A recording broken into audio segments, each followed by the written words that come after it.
invitado de esta noche, Hernando de Soto. Antes de seguir conversando con Hernando, les recuerdo que el grupo Heineken ha llegado al Perú y es una gran noticia. Mis amigos en Lima me dicen que están con sed, que hace calor, que quieren sentir un poco de picardía. Yo les recomiendo Tres Cruces Light, una cerveza exquisita, Tres Cruces Light.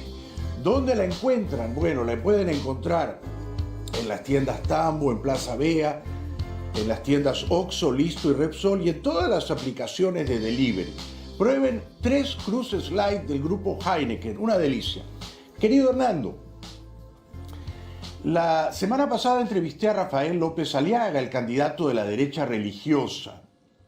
Yo he dicho que tú eres el candidato de la derecha liberal o de la derecha ilustrada. López Aliaga me dijo que él hizo su primer $1.000.000 cuando tenía 29 años. ¿Qué edad tenías tú cuando hiciste tu primer millón?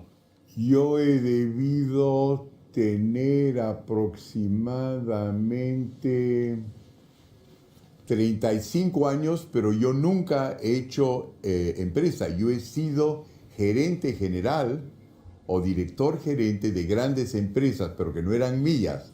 Mientras que el caso de Rafael es distinto. Él es un hombre que salió a hacer fortuna, es un negociante, ¿no? Es un businessman, como se diría en inglés. ¿Cuál ha sido el negocio más provechoso que has hecho en tu vida? ¿Quizá tus libros?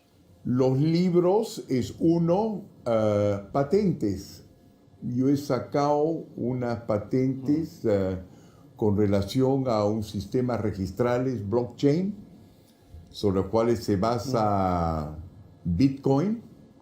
Y creo que soy el único peruano que ha vendido en el exterior en forma importante patentes. Y eso que con la justa sumo y resto, pero he comprendido la lógica que hay detrás de todo eso. Pero la única vez que he hecho un negocio, Jaime, ha sido cuando compré un departamento que después no me gustó, lo vendí a los 2 meses y me salió redondo. Es el único negocio que he hecho en mi vida. Fuera del Perú, fuera de Lima, donde tienes una casa preciosa, ¿en qué otras ciudades del mundo tienes casas, querido Hernando? Ninguna otra, solamente Perú. Lima, Osa Mayor 157. Has dicho que te han ofrecido pasaportes de otros países. ¿De qué países te han ofrecido nacionalidades? Bueno, no me las han ofrecido, sino han indicado que se vería muy bien desde su punto de vista y me ayudarían. Suiza y Estados Unidos.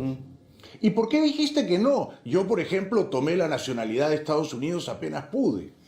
En mi caso era distinto. La nacionalidad no era solamente un pasaporte, ¿no? Que es passeport, pasar puertas en francés, ¿no? Era lo que nos quitó el gobierno de Odría. Porque para poder, una vez que uno estaba fuera en el exilio, no es que el gobierno de Odría te quitaba nacionalidad, sino te exigía para regresar al Perú una visa de ingreso al Perú y te dificultaba el pasaporte. Entonces mis padres tenían que ir a buscar un cónsul arequipeño en distintos lugares de Europa para que nos dieran pasaporte. Y luego, cómo conseguir la visa era lo mismo. Había que conseguir a un suizo que era cónsul honorario y que la sellaba para que pudiéramos regresar al Perú. Entonces el pasaporte para mí era un símbolo de la cosa que yo nunca había gozado en la extranjera, que era ser ciudadano de mi país, ¿no es cierto? Aparte de eso, la propaganda arequipeña todos los días a la hora de almuerzo, cuando mi madre abría las cartas. Y te cuento una anécdota. Hay un momento dado, un ministro de Relaciones Exteriores, que no voy a mencionar su nombre, que viene para una conferencia internacional de trabajo a Ginebra, donde vivimos nosotros, ya estábamos mejor económicamente, y me acuerdo que había un cóctel, y yo tendría pues que 10, 12 años, y veo que mi madre lo recibe al ministro, que es amigo suyo, y el ministro dice, Rosita, y le entrega su pasaporte con las fotos de mi hermano Álvaro y yo, porque estábamos incluidos en el pasaporte, eso facilitaba. Y ella le dice, ay gato, 1000 gracias por esto. Y el gato dice, sí, ábrelo. Entonces mi madre abre y dice, gato, eres un amor. ¿Por qué, Jaime? Porque le había rebajado la edad. Entonces yo dije, qué es este país del cual yo pertenezco y donde un gesto caballeroso es falsificar un documento? Desde entonces... Bueno, es una anécdota maravillosa que describe muy bien qué es ser peruano. Pero a lo que voy es que la idea, entonces, el pasaporte... Mira, mi hermano, que ha sido subsecretario general de Naciones Unidas durante el tiempo Pérez de Cuellar, Butros Ghali... Lo conozco, Álvaro. Claro. Álvaro, claro. Kofi Annan y todo eso, también un solo pasaporte. Sí, no se nos cruza por la mente, a pesar de que hay que hacer cola, 1000 sellos... Muy bien. Y ser peruano en momentos donde hay guerra contra el narcotráfico, tú sabes, es un espanto. Cómo es tratado un respeto por eso.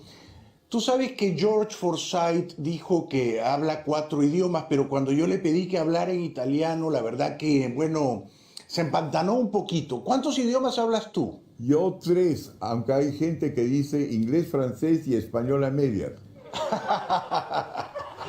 Y fuera de Lima, ¿en qué ciudad del mundo has sido más feliz? Fuera de Lima, ¿en qué otra ciudad te sientes como en casa? ¿Quizá Ginebra?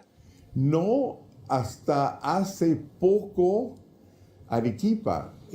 Cuando íbamos de vacaciones a Arequipa, es cierto, llegamos a Arequipa. Ah, mira. Pero no, es que mi madre pues nos llenaba de toda esta propaganda arequipeña. Los de Soto llegaron, Ambrosio de Soto llegó a Moquegua hace 420 años, poco tiempo después se fue a Arequipa. Hace 3 generaciones se quitaron el D porque se hundieron en la pobreza, según lo que yo sé. Otros dicen que fue época republicana, por eso los de Belaúnde se convirtieron también en Belaúnde. Todos lo hicieron así. Y mi padre nos restituye el D, cosa que mi hermano Álvaro y yo somos los únicos de Soto de la familia. Todos los otros 40 primas son Sotos. Y, cosa que es interesante, lo que me acabo de enterar por una prima mía, es que para burlarse un poquito de nosotros, porque ninguno, su papá les dio el D, decían, hay nuestros primos de Soto europeos y nosotros los Soto nomás.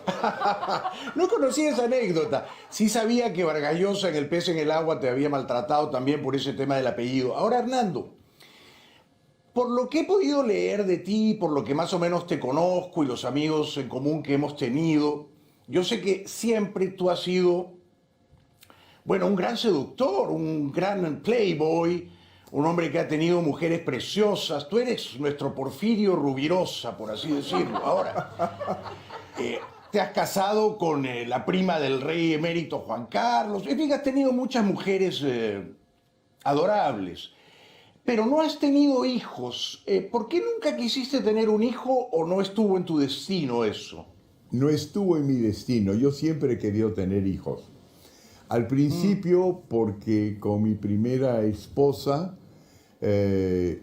entramos rápidamente en carrera. Ella era educadora, trabajaba con Piaget, que era muy exigente, ¿no es cierto?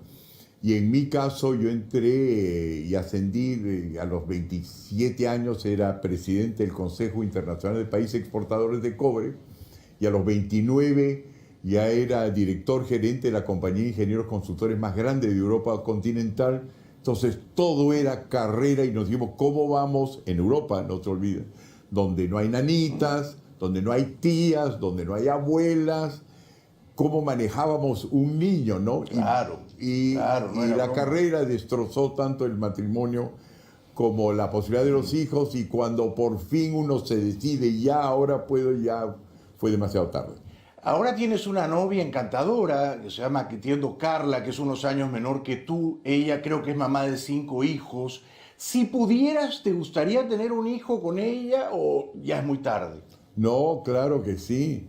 Ella además ha dicho en público que funcionó y que funciona muy bien. Vamos a seguir, te mantengo al tanto si me sigues invitando, Jaime. Bueno, keep me posted. Hernando, has dicho que tienes un patrimonio que más o menos se puede calcular en 18 o 20 millones de dólares.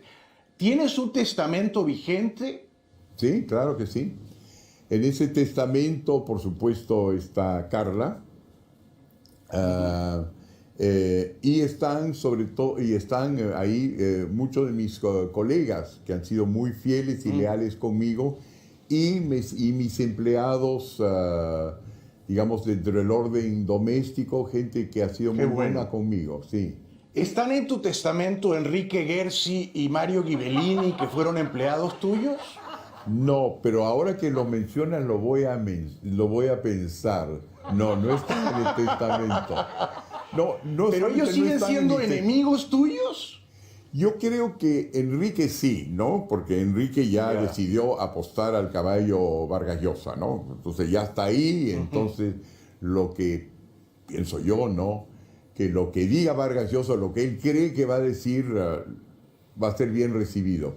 En el caso de Mario, a quien yo aprecio mucho, él escribió durante el tiempo del movimiento Libertad de que los prejuicios de Enrique no eran los suyos y que no era cierto que habían, de que el libro no era mío. Eso lo dijo claramente en un artículo que salió de Expreso, pero evidentemente él ha decidido salir en defensa de su amigo. Entonces, son personas que, en primer lugar, yo lo que recuerdo son los buenos momentos, sobre todo con Mario, entre otras cosas porque me presentó a la que fue mi esposa durante 20 años, Mari Carmen de Toro, y siempre seré agradecido por eso. Es talentoso, escribe muy bien, tiene gran sentido escribe de humor, como los dioses, sí. Escribe muy bien, y en el fondo, en el otro sendero, el estilo es Mario, ¿no?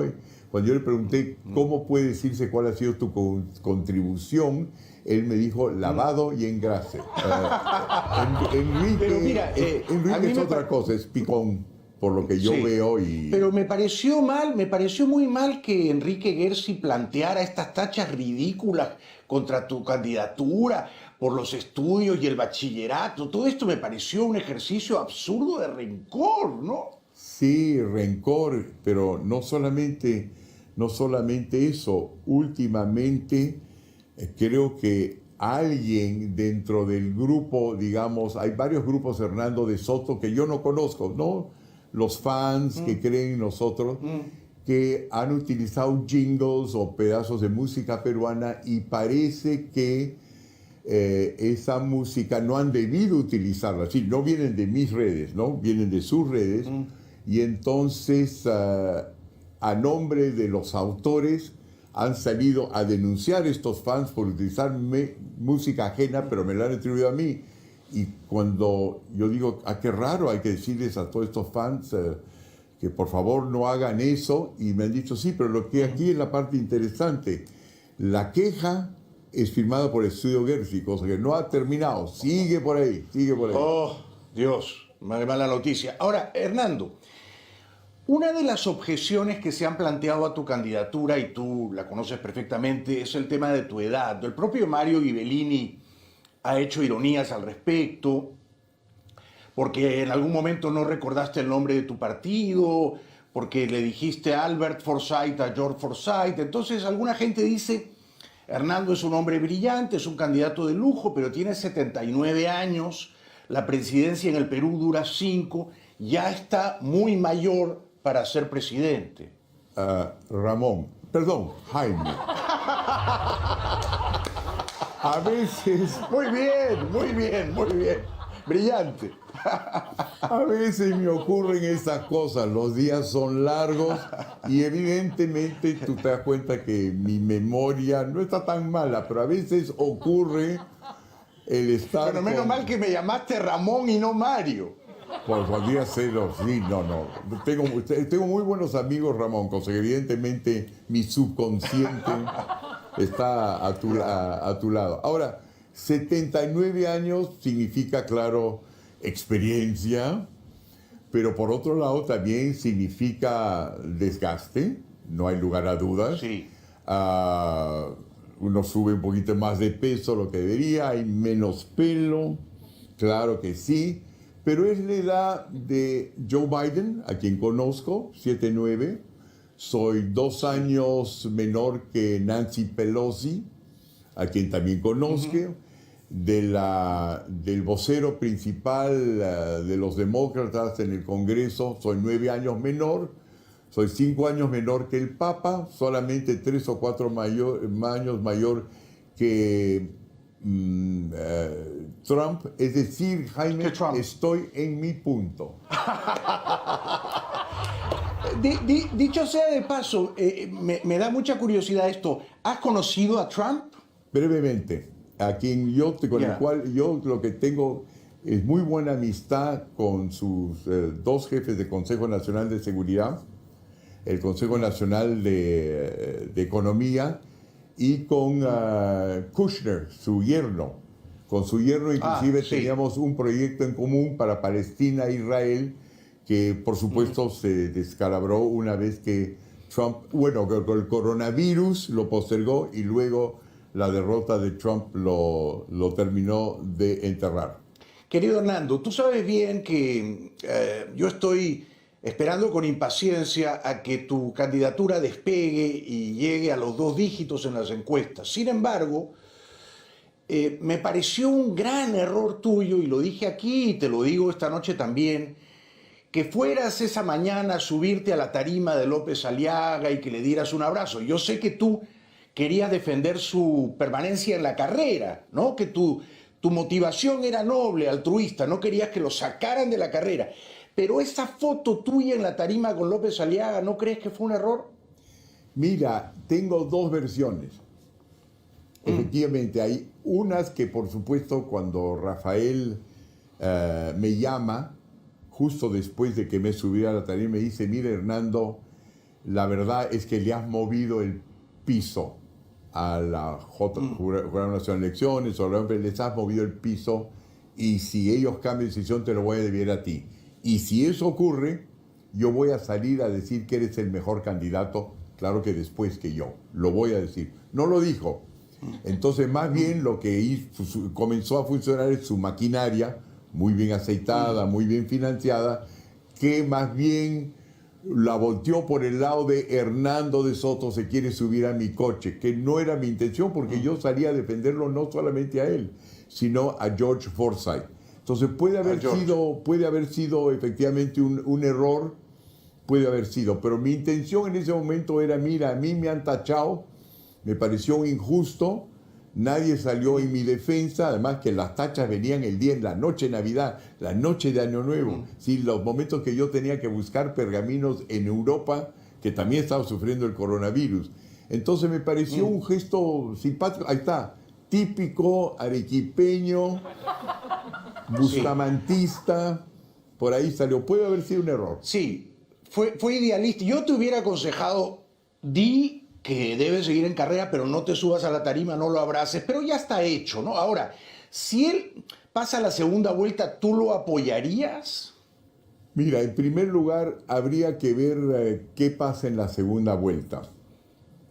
¿Quiénes están en la segunda vuelta?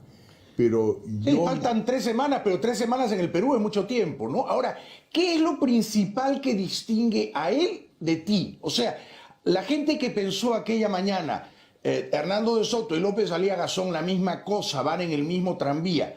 ¿Qué te diferencia a ti de López Aliaga, Hernando? Bueno, varias cosas. En primer lugar, cuando yo prometo decir que voy a agradecer al otro, lo hago. No hago promesas en falso, sí. Número 1, ¿ya?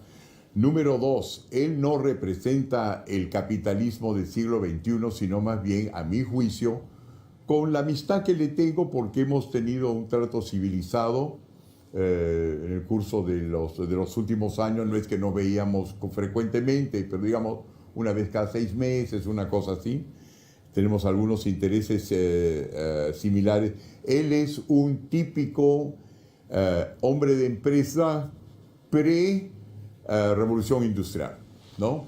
Es decir, yo diría que es un empresario mercantilista, ¿no? Eso es el nombre. Son aquellas personas que hacen su fortuna, como lo permite la ley peruana, nadie está diciendo que es ilegal, pero en base a concesiones del Estado y pelearla con otros, ¿no? Entonces por eso es que tiene 170 juicios, porque lo que hace es meter los estudios de abogado, los Gersis y los otros, hasta que el otro pueblo lo aplana. Y de ahí gana una concesión acá es lo que los americanos llaman la economía compradora. Entonces, él ha sabido utilizar un sistema del tercer mundo y es perfectamente legal y son muchos los que lo han hecho, pero si tú quieres, si se trata de gobernar el país, tú no tienes solamente que saber cómo hacer una fortuna. Tu compromiso es con el pueblo peruano para que ellos todos puedan hacer fortuna. Eso es una cosa que él no sabe hacer y que yo sí sé hacer. Esa es una diferencia fundamental. Aparte que tengo mucho mejor equipo. Ahora, él es muy religioso, está rodeado de líderes evangélicos, de pastoras religiosas, con unas ideas profundamente antiliberales, ¿no? Tú eres un liberal. Ahora, ¿tú eres creyente, tú eres devoto de alguna confesión religiosa o eres agnóstico, Hernando? Yo soy culturalmente un católico. Digo culturalmente porque no voy a misa, pero mi manera de temer y visualizar a Dios es pues cristiana.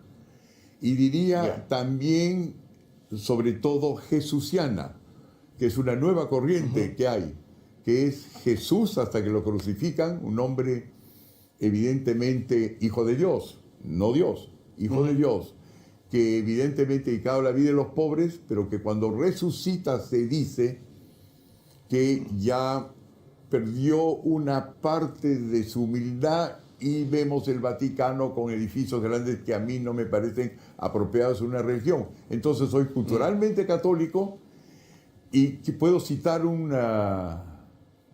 a un poeta arequipeño para decir, que decía la cosa siguiente en lo que se refiere. No creo que la cosa sea tan sencillo como nos dicen las religiones. Entonces él decía, y tú, Dios inmenso, ¿con qué herramienta quieres que te corte para que quepas donde pienso? César Atahualpa Rodríguez. Entonces mi problema es cómo agarro yo todo eso. Soy un pedazo de arena en un universo enorme. ¿Qué será y cómo será Dios? No sé, pero es muchísimo más poderoso que yo. Y no sé si tendrá forma humana, pero obviamente esta ingeniería que somos nosotros, no hay orden sin ordenador, cosa que por ahí anda. Bueno, me ha gustado mucho tu respuesta, me ha encantado tu respuesta y me ha sorprendido al mismo tiempo. Antes del corte, te quiero hacer dos preguntas simples, breves. Si López Aliaga termina siendo presidente del Perú y te llama para ser ministro de Economía, ¿tú lo considerarías? ¿O no te ves cómodo en esa posición? No me veo cómodo en esta posición, porque yo creo verdaderamente, Jaime, la cosa siguiente, que no es que yo haría las cosas mejor o un poco mejor. Yo soy consciente que quien va a ser presidente va a ser un presidente de guerra.